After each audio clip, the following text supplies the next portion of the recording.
আজকে আমি করব কলা রান্না। তো কলা রান্না করার জন্য প্রথমে আমি একটা কলাকে ভালো করে ছিলে কেটে হলুদ পানিতে ভেজে দিয়েছি। তোমরা দেখেইছো যে কলাটা আমি কত ভালো করে ছিলেছি, যে কলার গায়ে একটুকু সবুজ অংশগুলো লেগে রাখেনি।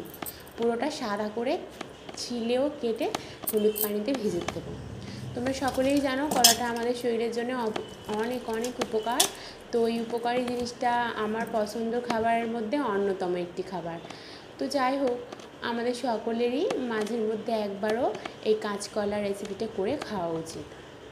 তো আমি এবারে আমার এই কলাটাকে হলুদ জলে ভিজিয়ে দেওয়ার পর আমি চলে গেলাম কিছু সবজি কাটতে, যেরকম আলু আর পেঁয়াজ সবজি কাটতে।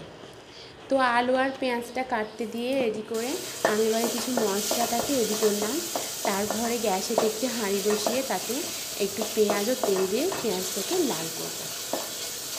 পেঁয়াজটা আমার একটু লাল লাল হয়ে আসছে, তো তারপরে আমি ওতে দিয়ে দেবো আমার বাকি উপকরণ, যেরকম আলু ও কলা।